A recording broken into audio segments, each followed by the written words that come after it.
So you guys want to hear what a good tuned Kraton sounds like? I mean, the diffs are nice and lubed, the shocks are treated just right to the specs that I want. The interesting thing with these King Hobby shocks is you really want to make sure you drill an extra hole in the piston, so when you go down, it has that slow rise, you know what I mean? Like, I kept the original ones because these are still good. See how it rises? Got about 70 weight. You know, on the back, I dropped 40 in the King Hobby shocks just because the King Hobby shocks has only like one or two. I actually had one hole in the shock piston, so you got to screw another one in. I did upgrade the Hot Racing chassis brace, as you guys can see there, because I broke that. Broke a shock, RPM front bumper. So that's basically. Oh, and I added a new battery tray because I like the upgraded ARRMA new battery trays that they put on their cars. If you want to know how to put that on, just ask me. It's real easy too. At first, you know, you think it's confusing because it has that little holder, but it's all good. But I'm going to show you what a good tuned Kraton sounds like. Listen to it. See how it's quiet? It's a lot better. It's a lot tuned, a lot more quiet. See that? And it just flies, man. So that family's like, damn, that's a cool RC. Hey, hello. You hear how quiet it is? That's how a Kraton should sound with good diffs. Listen. That's all stock right there, but that's just tuned, taken care of, scrubbed, get all the rust off. It's one of my favorites, guys. It's back up and running. I can't wait to bash it. These new shocks should do pretty good because they're real stiff. It keeps the front end staying high and tight. So it looks good, you know? So just showing you what my Kraton's been up to. But yeah, I'm gonna take this thing back out. It's one of my favorites. Stock system, still running pretty good, guys. But listen to it.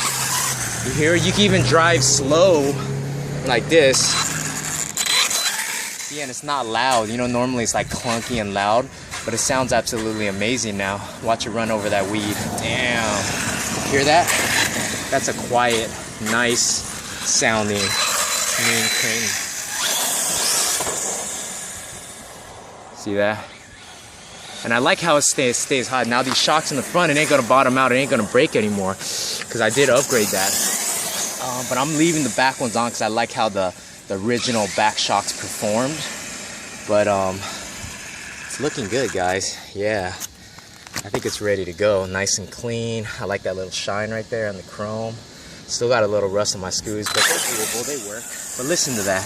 Hear how quiet it is? When I'm just fingering it, even on a low roll, it kind of has that like quiet tone to it, and I love that. That's how a diff, clean, lubed up Kraton should sound, you know, instead of all clunky and messed up. So, I did break an outdrive cup too, so that's kind of like what I went through in my Kraton for the past couple years. But this is my main basher, you know. I take it out, as you guys can see, it's still got a little rust in there, but I might, you know, just buy a new set of screws to change it out if I want it really clean. But I'm probably gonna bash it again anyways. So I just wanted to give you an update on what's going on and what I'm up to. I haven't had a chance to make a few videos, but gotta head to work like I said, and then I'll be back on the weekend. I'll see you guys later. Thanks for watching, and I love you all. Peace on the Tom Tracks video. Oh, one more thing, honorable mention, I did replace the servo because my servo did strip out before too, as you guys remembered when I bashed it. This is the JX servo, which works great. I mean, it's pretty fast and it works great. So the main thing is servo broke, broke the chassis brace, broke caster block.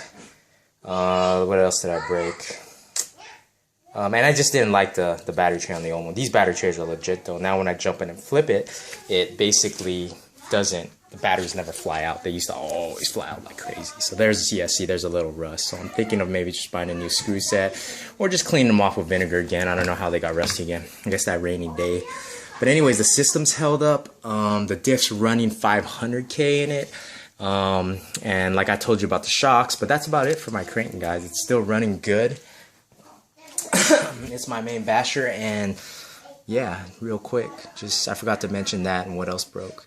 But yeah, now the front sits real high, which is cool. You see all this clearance, so it's like, yeah, it sits real high, and I love the feel of these shocks. You know, you just gotta drill, like I said, an extra hole. You only need about like 40-50 weight, just because it doesn't have a lot of holes in the shock piston. But in the back, you know, if you look at the standard stock pistons, they have quite a few holes, and you could change them out to make the oil a little thicker when it's rising, a little more dampening, if you're gonna jump it. And I will indeed, I am indeed, this is my jumper right here.